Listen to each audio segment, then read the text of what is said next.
Assalamualaikum warahmatullahi wabarakatuh. Semangat pagi, salam sejahtera untuk kita semua. Perkenalkan, saya Sulimah, guru PPKN MA Solihiyah.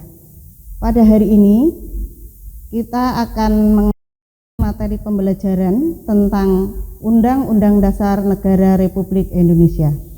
Sebelum pembelajaran dimulai, marilah kita berdoa terlebih dahulu. Berdoa mulai. Selesai. Pada saat ini sudah sampai ke materi 11.3, yaitu tentang Undang-Undang Dasar Negara Republik Indonesia. Tujuan pembelajaran kali ini, 1. Kalian diharapkan dapat menguraikan Undang-Undang Dasar secara benar. Yang kedua, kalian diharapkan dapat menelaah perubahan Undang-Undang Dasar 1945 dengan benar. Jadi kali ini Ibu akan ngasih pertanyaan ke kalian. Menurut kalian, ngapalin pasal itu gampang apa enggak sih? Atau gampang-gampang susah? Kali ini Ibu akan ngasih tip ke kalian gimana cara simpelnya dan pastinya akan mempermudah kalian dalam menghafal pasal. Tip yang pertama, kalian bisa melihat sub atau subbab dari suatu pasal. Yang kedua, kalian bisa menentukan keyword dari pasal tersebut. Yang ketiga, kalian bisa tulis kembali keyword tersebut atau kunci tersebut secara berulang-ulang. Yang keempat, kalian bisa mengingat gambar atau suatu peristiwa pada pasal tersebut. Nah, gampang kan? Nah, sekarang kita bisa mulai dengan pasal 1. Pasal 1 itu terdiri dari 3 ayat. Ayat yang pertama berbunyi, negara Indonesia ialah negara kesatuan yang berbentuk republik. Kata keywordnya atau kata kuncinya adalah kesatuan republik. Ayat yang kedua berbunyi, kedaulatan berada di tangan rakyat dan dilaksanakan menurut Undang-Undang Dasar.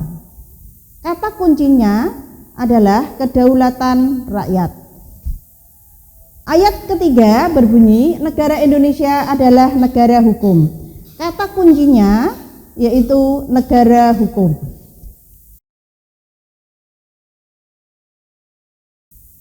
Pasal 2 terdiri dari 3 ayat. Ayat yang pertama berbunyi, Majelis Permusyawaratan Rakyat terdiri atas anggota Dewan Perwakilan Rakyat dan anggota Dewan Perwakilan Daerah yang dipilih melalui pemilihan umum dan diatur lebih lanjut dengan undang-undang. Ingat, kata keywordnya adalah MPR sama dengan DPR plus DPD. Ayat yang kedua berbunyi, Majelis Permusyawaratan Rakyat bersidang sedikitnya sekali dalam 5 tahun di ibu kota negara. Ingat, kata kuncinya adalah MPR sidang 1 kali 5 tahun. Ayat yang ketiga berbunyi, segala putusan Majelis Permusyawaratan Rakyat ditetapkan dengan suara terbanyak. Ingat, kata kuncinya putusan MPR sama dengan suara terbanyak. Pasal 3 ini terdiri dari 3 ayat. Ayat yang pertama berbunyi, Majelis Permusyawaratan Rakyat berwenang mengubah dan menetapkan Undang-Undang Dasar. Ingat, kata keywordnya adalah MPR mengubah UUD. Ayat yang kedua berbunyi, Majelis Permusyawaratan Rakyat melantik presiden atau wakil presiden. Ingat, kata keywordnya MPR melantik presiden. Ayat ketiga, Majelis Permusyawaratan Rakyat hanya dapat memberhentikan presiden dan wakil presiden dalam masa jabatannya menurut Undang-Undang Dasar. Ingat, kata keywordnya adalah MPR memberhentikan presiden. Pasal 4 ini terdiri dari 2 ayat. Ayat yang pertama, Presiden Republik Indonesia memegang kekuasaan pemerintahan menurut Undang-Undang Dasar. Ingat, kata keywordnya Presiden memegang kekuasaan. Ayat 2 berbunyi, dalam melakukan kewajibannya, Presiden dibantu oleh satu orang wakil Presiden. Ingat, kata kuncinya Presiden dibantu wakilnya. Pasal 5 ini juga terdiri dari 2 ayat. Ayat yang pertama berbunyi, Presiden berhak mengajukan rancangan undang-undang kepada Dewan Perwakilan Rakyat. Ingat, kata kuncinya Presiden mengajukan RUU.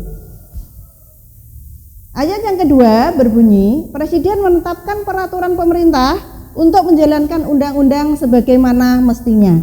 Ingat, kata kuncinya Presiden menetapkan PP. Pasal 6 ini terdiri dari 2 ayat.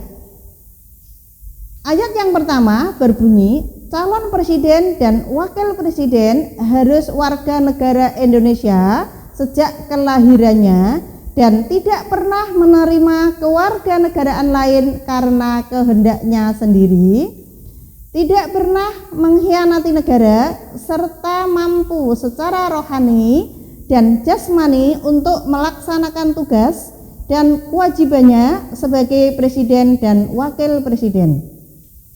Ingat, kata kuncinya calon presiden atau wakil presiden WNI.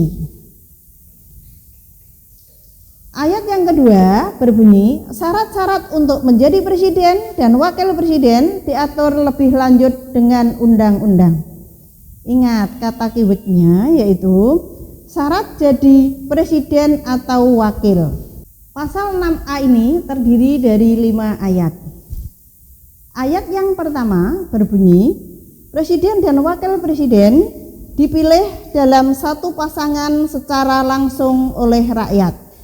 Ingat, kata kuncinya adalah Presiden atau Wakil satu pasang dipilih langsung. Ayat yang kedua berbunyi, pasangan calon Presiden dan Wakil Presiden diusulkan oleh partai politik atau gabungan partai politik beserta pemilihan umum sebelum melaksanakan pemilihan umum. Ingat, kata kuncinya paslon diusulkan parpol. Ayat yang ketiga berbunyi, pasangan calon presiden dan wakil presiden yang mendapatkan suara lebih dari 50% dari jumlah suara dalam pemilihan umum dengan sedikitnya 20% suara di setiap provinsi yang tersebar di seluruh provinsi di Indonesia dilantik menjadi presiden dan wakil presiden. Ingat, kata kuncinya paslon lebih dari 50% suara dilantik. Ayat 4 berbunyi, dalam hal tidak ada pasangan calon presiden dan wakil presiden terpilih, dua pasangan calon yang memperoleh suara terbanyak pertama dan kedua dalam pemilihan umum dipilih secara langsung dan pasangan yang memperoleh suara rakyat terbanyak dilantik sebagai presiden dan wakil presiden. Ingat, kata kuncinya paslon kurang dari 50% suara 2 putaran.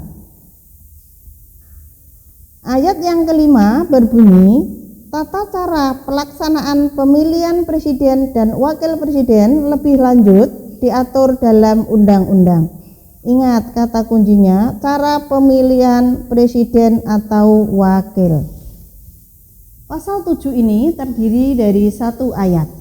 Presiden dan Wakil Presiden memegang jabatan selama 5 tahun dan sesudahnya dapat dipilih kembali dalam jabatan yang sama, hanya untuk 1 kali masa jabatan. Ingat, kata kuncinya jabatan Presiden 5 tahun. Hari ini kita sudah belajar banyak hal mengenai 4 tips menghafal Undang-Undang Dasar Negara Republik Indonesia. Jangan rendah diri dengan kawan-kawan yang lebih dulu bersinar. Seperti langit yang lapang membentang, dunia masih cukup menampung banyak bintang. Menanti kamu yang punya keberanian untuk menghafal undang-undang. Sekian, pamit undur diri. Sampai jumpa pada pembelajaran yang akan datang. Terima kasih atas perhatiannya. Kurang lebihnya minta maaf. Assalamualaikum warahmatullahi wabarakatuh.